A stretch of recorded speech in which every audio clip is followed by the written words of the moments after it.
Opinion blind support for Pakistan is not it's thuggery in the name of Islam. Blind loyalty is not It's betrayal dressed as brotherhood. When Muslims across the world support Pakistan simply because it claims to speak for the Ummah, they're not upholding Islam, they're enabling a state that shelters terrorists, kills fellow Muslims, and weaponizes faith for geopolitical thuggery. True Islam, as taught by the Prophet and upheld by the righteous caliphs, demands justice even if it's against our own. When Prophet Muhammad delivered justice, he did so based on truth, not tribalism, not identity, not religion. In one famous instance, a dispute between a Jew and a Muslim came before him. After hearing both sides, the Prophet ruled in favor of the Jew because he was right. The Muslim, unhappy with the verdict, approached Umar ibn al-Khattab, hoping for a more favorable judgment. But instead of gaining sympathy, he was met with fierce rebuke. Umar confirmed the Prophet's decision and condemned the man for seeking favoritism under the guise of brotherhood. This example from Islamic history is not a storybook tale, it's a moral compass. A lesson. Islam commands us to stand with the truth, even if it's against ourselves or our own people. Blind loyalty to someone just because of their faith or nationality, at the cost of truth, is not piety. It's thuggery. It's gangism. And it's a betrayal of the justice that Islam upholds. Yet today, we see this principle trampled when countries, institutions, and influencers blindly support Pakistan just because it claims to represent the Muslim cause. Let's call it what it is: dangerous hypocrisy. Pakistan, in the name of Islam, has harbored, nurtured, and exported terrorism across borders. It has become a safe haven for extremist groups like Al-Qaeda, ISIS, Lashkar-Taiba, and the TTP. Countless fighters from Khawarij-inspired factions have found protection and operational freedom within its borders. So, when some Muslims blindly side with Pakistan under the banner of Ummah, ignoring its record of fostering violence even against fellow Muslims, they're not following Islam. They're following an ideology rooted in denial and prejudice. Let's not forget the verse in the Quran, Surah Al-Hujurat 499, and if two factions among the Muslims fight, make peace between them. But if one of them oppresses the other, then fight against the one that oppresses until it returns to the ordinance of God. In the current India-Pakistan dynamic, who is the aggressor? On May 8, 2025, Pakistan shelled Indian civilian areas in Kashmir, killing 9 and injuring 38, many of whom were Muslims. This is not a defense of the Ummah. This is an attack on it. Pakistan-backed terrorists in Pahalgam killed 26 innocent tourists after asking their names and religious identity. The women were spared, and the men were killed when they could not identify themselves as Muslims. The aggressor has always been Pakistan, which has not only turned a blind eye towards terrorism but also emboldened it through the use of Islam. If Ummah really matters to us, then the Ummah should disown Pakistan or at least call out against it for supporting terrorism.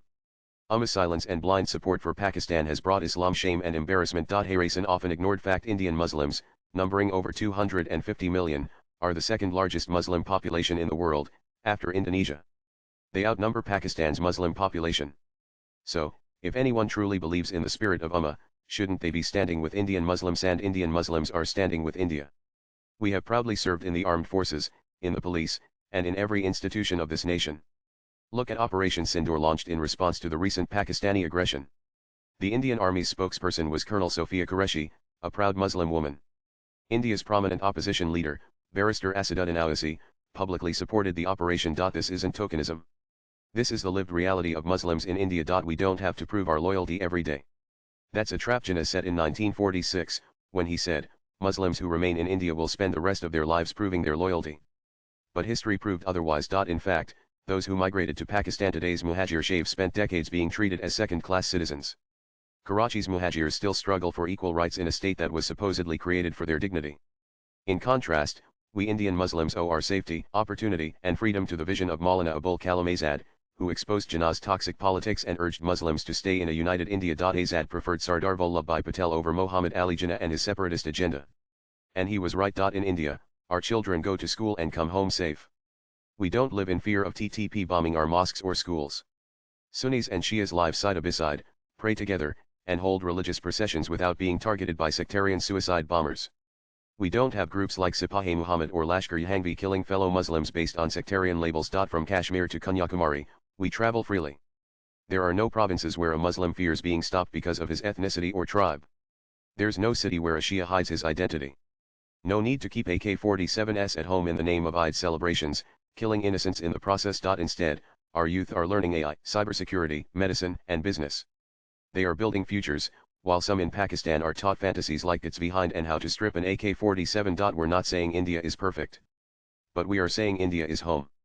And a good one at that. Blindly siding with Pakistan because of a shared religion is not just a bad choice, it's a betrayal of truth. The Prophet never sided with the unjust, even if they were Muslims.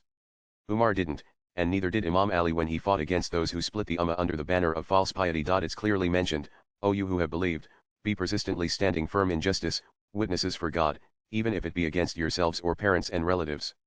Quran 41:35. So let's uphold truth, not tribalism. We are Indian Muslims. We are proud. We are safe. We are free. We are the Ummah, too. And we will not let our identity be hijacked by those who wear Islam as a mask and weaponize it for hate and division. Jinnah fooled Pakistanis in 1946. Abul Kalam Azad enlightened us in 1946. And we chose wisdom over war. Swipe left for next video. We are proud Indian Muslims. Not just in name, but in dignity, in vision, and in truth. Zahak Tanvir is an Indian origin activist and founder of the Milli Chronicle, a UK-based publication. With expertise in geopolitics and counter-extremism, he provides insights into global affairs. He holds certifications in counterterrorism from the University of Leiden of the Netherlands, and Georgetown University of Washington, D.C. He tweets under Zahak Tanvir. The views expressed in the above piece are personal and solely those of the author. They do not necessarily reflect News 18's views. Latest blogs.